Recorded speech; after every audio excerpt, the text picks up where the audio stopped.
आज 7वां दिन है, 7 दिन, 7वां।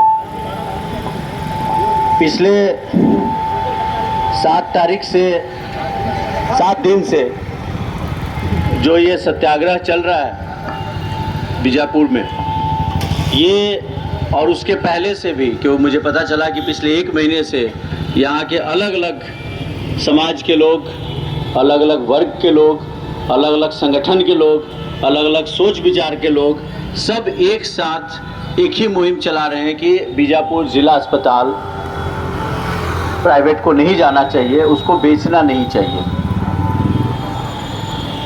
कल मैं अस्पताल गया था, कल हॉस्पिटल में 2 घंटा गया था। उस हॉस्पिटल में पिछले 1 साल में जो वहाँ की मेरे पास कागज मिली, कुछ कागजात मैंने निकाले, पिछले 6 महीने में जनवरी से लेके जुलाई तक 1,22,928 लोगों ने ओपीडी मतलब वहाँ पे इलाज के लिए गए हैं 6 महीने में। अगर साल भर जोड़ेंगे तो करीब 2.5 लाख लोग उस अस्पताल में इलाज ले रहे हैं। करीब 21,861 लोग 21,861 लोग पिछले 6 महीने में अस्पताल में भर्ती हुए और उन सब को इलाज मिला है। 1876 का अस्पताल है, 140 साल पुराना। बीजापुर एक ऐतिहासिक जगह है, सब जानते हैं कि बड़े बड़े यहाँ पे किला है, गोलकुंडा लोग देखने आते हैं, बाहर पूरी देश से लोग देखने आते हैं। वो अस्पताल का भी एक इतिहास है। 153 एकड़ जमीन है जिला अस्पताल में, 153 एकड़। ये हिंदुस्तान में किसी भी जिला अस्पताल में इतनी जमीन नहीं है। ये देश का पहला जिला अस्पताल है जिसके पास 153 एकड़ जमीन है। दिल्ली का सबसे बड़ा अस्पताल है all India institute of medical science, जिसको बोलते हैं एम्स बोलते हैं, वहाँ 115 एकड़ जमीन है। इतना बड़ा मेडिकल कॉलेज वहाँ पे चल रहा है। इस अस्पताल में 626 बेड्स हैं।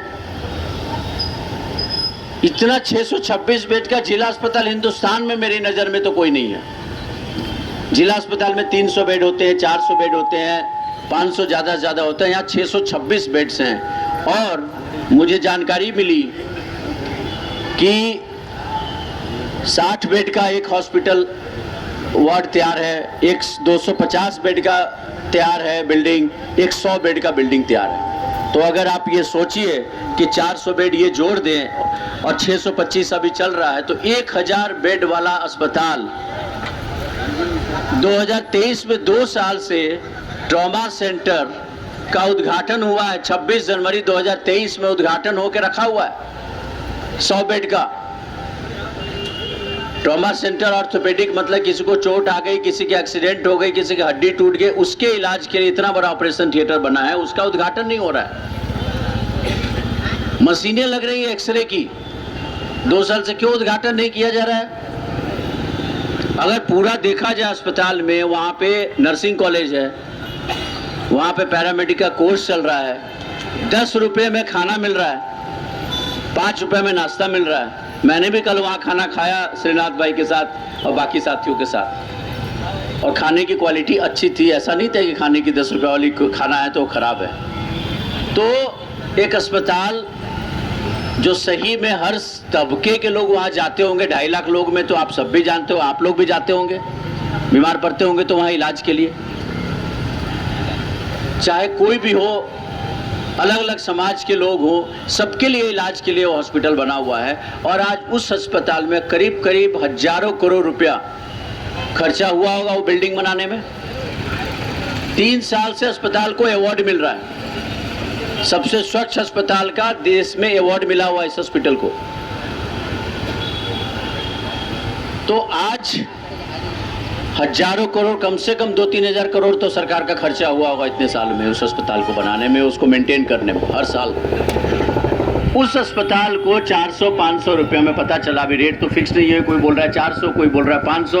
मध्य प्रदेश में तो 250 करोड़ में हॉस्पिटल बेच रहे थे, तो यहाँ ज़्यादा भी होगा तो 300-400 करोड़ में उस पूरे ज़मीन को, वहाँ के कर्मचारी को, वहाँ के स्टाफ को, सारे को वो प्राइवेट को दे रहे हैं मेडिकल कॉलेज खोलने के लिए। आज वो हॉस्पिटल प्राइवेट को देने का मतलब है कि आपके और हमारे बीच के किसी परिवार के, किसी समाज के कोई भी बच्चा वहाँ डॉक्टर नहीं बन सकता है। प्राइवेट को जाएगा तो 2 करोड़, 3 करोड़, 4 करोड़, 5 करोड़ रुपए आपको देने पड़ेंगे मेडिकल बनने के लिए, डॉक्टर बनने के लिए।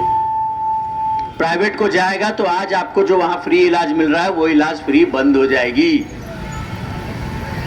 आज जितने 2.5 लाख लोग अगर वहाँ इलाज ले रहे हैं एक साल में, तो आप सोचिए वो 2.5 लाख लोग कहाँ जाएंगे।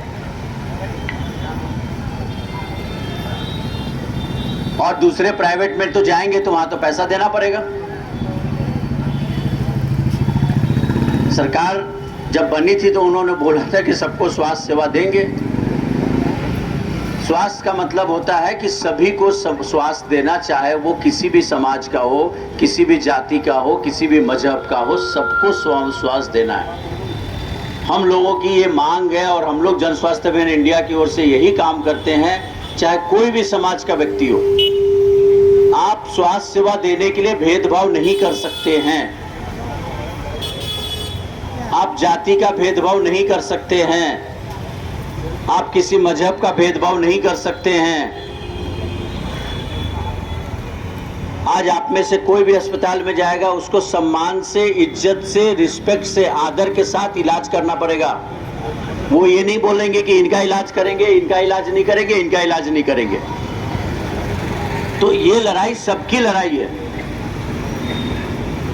अभी हम कोर्ट में गए थे, वहाँ कुछ वकीलों से भी हमने बातचीत की और हमने बोला कि आप लोग वकालत कर रहे हैं यहाँ पे, और ये जो संविधान में लिखा है, आर्टिकल 47 जो संविधान है, और संविधान में जो मैंने उनको बताया कि जो संविधान है, ये संविधान में लिखा हुआ, आर्टिकल 47 में ये लिखा हुआ है कि राज्य की जिम्मेदारी है। 21 में ये लिखा हुआ है कि सबको स्वास्थ्य का अधिकार है।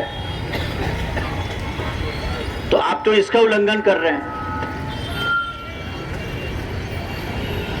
अगर हम लोग बाबा साहब को मानते हैं तो बाबा साहब ने तो एक ही चीज बोला है, शिक्षा के बारे में उन्होंने बोल दिया, शिक्षा लीजिए, संगठित होइए, तो शिक्षा तो खत्म हो जाएगी।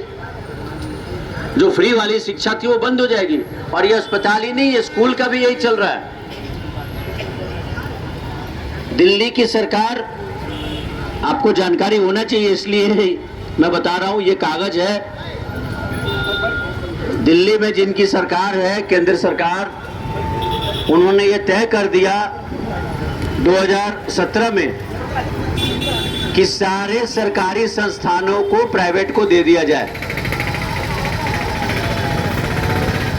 जो भी दिल्ली में बैठी है सरकार, और उसके कारण से वो हर राज्य में सभी को बोल रहे हैं कि आप ये करो तो हम आपको केंद्र सरकार की पैसा देंगे। केंद्र सरकार का जीएसटी आपने सुना होगा, अभी बहुत चल रहा है आजकल जीएसटी का हल्ला। तो जीएसटी पहले बढ़ा दो और फिर कम कर दो। महंगाई बढ़ा देना और थोड़ा सा कम कर देना। लोगों को लग रहा है सस्ता हो गया, सस्ता कुछ नहीं हुआ। आपको जीएसटी पहले से नहीं लगाते, दवाइयों में जीएसटी लगाया उन्होंने। दवाई में जीएसटी लगाने की नहीं मांग करके हम लोग इतने साल से बोल रहे हैं, उसमें भी लगाया। आप बोल रहे हैं कि कम कर देंगे, अब कर देंगे, कुछ दवाइयों में नहीं लगेगी। तो आपने इतने साल तो कमा लिया ना, 50,000 करोड़ रुपया तो आपने कमा लिया, और कमा के आपने रेलवे स्टेशन और सब कुछ बेचने का सोच रहे हैं। तो जनता के पैसे से बना हुआ अस्पताल, इस शहर का जो इतिहास है, कल मुझे जाने के बाद 2 घंटा हम लोगों ने देखा, पूरे अस्पताल के हर बिल्डिंग में हम लोग गए, और देखने के बाद लगा कि इतना सुंदर, इतना बढ़िया अस्पताल। 5 साल में देखा जाए तो करीब 10 लाख से अधिक लोग उसमें इलाज से वंचित हो जाएंगे अगर वो अस्पताल दिया गया तो। ये बहुत खुशी की बात है कि आज आप सारे लोग, इतने सारे लोग यहाँ पे आए हैं, कल से भी ज़्यादा संख्या आज है। तो ये यहाँ, ये बीजापुर की सिर्फ अभी लड़ाई नहीं है, क्योंकि 9 जिला अस्पताल, सिर्फ बीजापुर की बात नहीं है, 9 जिला, और 9 जिला अस्पताल में सरकार जो है उसको प्राइवेट को देने की कैबिनेट की मीटिंग हो रही है। अभी कोई साथी मिले थे, वो बोल रहे हैं कि वो तो बात है लेकिन सरकार चला नहीं पाएगी। कैसे नहीं चला पाएगी भाई? इतने साल से तो सरकार ही चला रही है, 140 साल से। 1976 में ये नया बिल्डिंग बना है आपका, 1974 में नया बिल्डिंग बना, तो 74 से अभी 50 साल तो हो गए। 50 साल से तो वही सरकार वो बिल्डिंग चला रही है। अब बोल रहे हैं कि चलाना मुश्किल है। क्यों मुश्किल है भाई? कल जाने के बाद मुझे लगा कि सरकार को कुछ भी जरूरत नहीं है। सरकार आज चाहे तो आज वहां पे उद्घाटन कर सकती है सरकारी मेडिकल कॉलेज का। जमीन आपके पास है, आपके पास बिल्डिंग्स है, आपके पास बेड्स है, जो चाहिए मेडिकल कॉलेज खोलने के लिए। सिर्फ आपको टीचर की भर्ती करनी है मेडिकल में, जो बच्चों को पढ़ाने के लिए, और आपको बच्चों के रहने के लिए हॉस्टल बनाना है, जहां बच्चे रहेंगे और खाएंगे। पढ़ाई के लिए लाइब्रेरी है, आपको किताबें हैं, किताबें लेके वहां बच्चों को पढ़ने के लिए क्या लगता है? लाइब्रेरी लगती है। पेशेंट्स पे आप सीखते हो, और टीचर होना चाहिए पढ़ाने के लिए, और रहने के लिए जगह होना चाहिए। अलग से सरकार को पैसे की भी जरूरत नहीं हो। सरकार चाहे तो इतना उनके पास पैसा है, और वो उनकी जिम्मेदारी है कि उसी पैसे से वो वहां मेडिकल कॉलेज खोल सकते हैं। कोई उनको अलग से पैसे की जरूरत नहीं है। कोई बोल रहा है कि medical commission, national medical commission एक होती है दिल्ली में, जो मेडिकल कॉलेज खोलने का परमिशन देती है। वहां से परमिशन में मुश्किल होगी, कोई परमिशन की जरूरत नहीं। उनकी जो रिक्वायरमेंट होती है कोई भी चीज खोलने के लिए, चाहे दुकान हो, उसके लिए जो भी जरूरत है वहां हॉस्पिटल में सब कुछ है।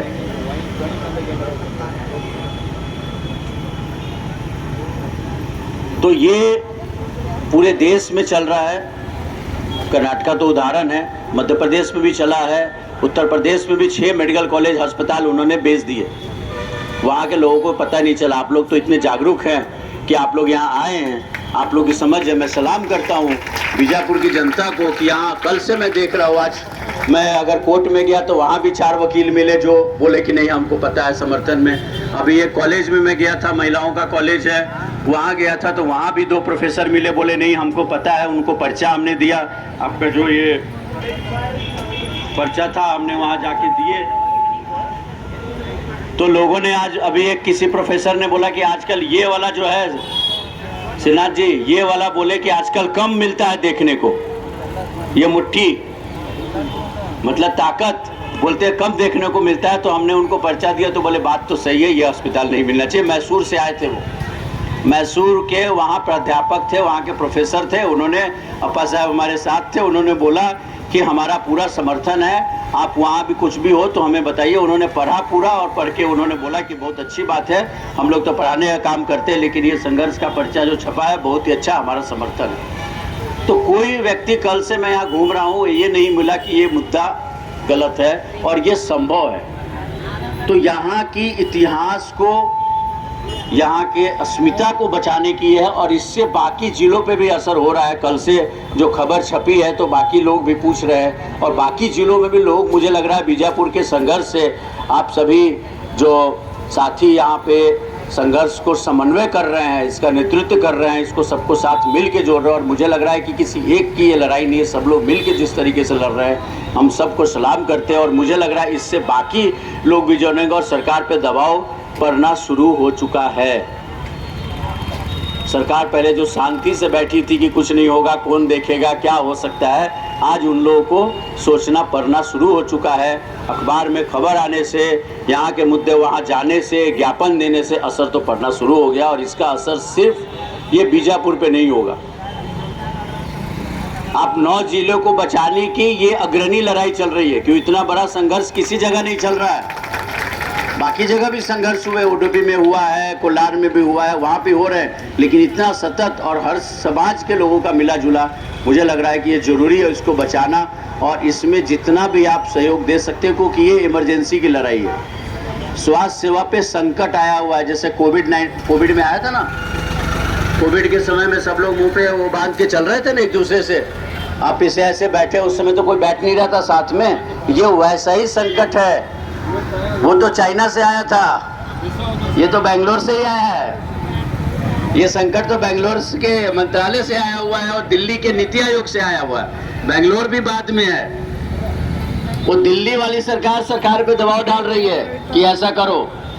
उनको लग रहा है हम चलाने नहीं देंगे और वो बोल रहे हैं हम परमिशन नहीं देंगे। दिल्ली वाले बोल रहे हैं सरकारी चलाओगे तो परमिशन नहीं देना। अभी मुझे जानकारी मिली। तो ये भी जरूरी है कि सरकारी संस्थान को बचाना जरूरी है। और ये सिर्फ इसकी बात नहीं है, शिक्षा की बात है और ये सरकार की जिम्मेदारी है और आप सबका अधिकार है। संविधान में हर किसी का अधिकार लिखा, आपका भी अधिकार है कि डॉक्टर को बिना किसी भेदभाव के सभी को, चाहे वो ट्रांसजेंडर हो, चाहे वो महिला हो, चाहे वो बच्चे हो, चाहे पुरुष हो, सबके लिए आदर्श के साथ, रिस्पेक्ट के साथ आपको इलाज देने का हक है और फ्री में इलाज का हक है। पैसा नहीं लगना है आपको। अगर आपको बुखार होता है, कोई गोली चाहिए तो बुखार की गोली आपको वहां मुफ्त में मिलेगी। लेकिन जो प्रपोजल है वो प्रपोजल ये है कि 99 साल के लिए सरकार इसको प्राइवेट को दे देगी, गेट लगा देगी। प्राइवेट वाले गेट सिक्योरिटी वाले होंगे, आप ऐसे जाएंगे, जिसके पास पैसा नहीं होगा अंदर जाने को एंट्री नहीं मिलेगी आपकी। और आपके पास वहाँ जो पैसा होगा, सारा जो बेड फ्री वाला होगा वो सब का पैसा लगेगा और बिना पैसे के किसी को इलाज नहीं मिलेगा। आज आधार कार्ड बनवाना लोगों के लिए मुश्किल का काम है। बिहार में आपने सुना है कि वोट चोरी होगी 65 लाख लोगों की। चल रहा है ना बिहार में वोट चोरी चुनाव के समय में। इंदौर के अस्पताल में चूहा ने काट लिया 3 दिन के बच्चे को एनआईसीयू में। 20 दिन से वो लड़ाई चल रही है कि एनआईसीयू की हाल है। चूहा कांड फेमस है। अभी मैं इंदौर से आ रहा हूँ, वहाँ भी हमने कोर्ट में अभी उसके खिलाफ चल रही लड़ाई। यहाँ तो कम से कम आपका इलाज अच्छा मिल रहा है और अच्छा अस्पताल है, तो इसको बचाना जरूरी है, इतिहास को बचाना जरूरी है। इसके थ्रू देश में भी बाकी जगह जहाँ जहाँ लोग संघर्ष कर रहे हैं उनको भी यहाँ से प्रेरणा मिलेगा। मैं जानता हूँ कि यहाँ से वो लोग भी प्रेरित हो रहे हैं, क्योंकि यहाँ की सरकार में हर तरह के आप लोग जो लड़ाई लड़ रहे हैं, चाहे वो किसानों के आंदोलन हो, दलित मूवमेंट के लोग हो, बाकी समाज के लोग हो, अलग अलग शिक्षक हो, वकील हो, हर तरह के लोग जो कर रहे हैं, हर आइडियोलॉजी के जो लोग कर रहे हैं, राजनीतिक से ऊपर उठ के यहाँ जो संघर्ष चल रहा है, सब लोग आए तो इसको हमारा सलाम है। सबको जिंदाबाद। और इस लड़ाई को हम लोग आगे तक भी ले जाएंगे, चाहे वो दिल्ली के स्तर पे हो, चाहे वो बेंगलुरु के स्तर पे हो या बाकी राज्यों के स्तर पे हो। सभी को सलाम, जिंदाबाद।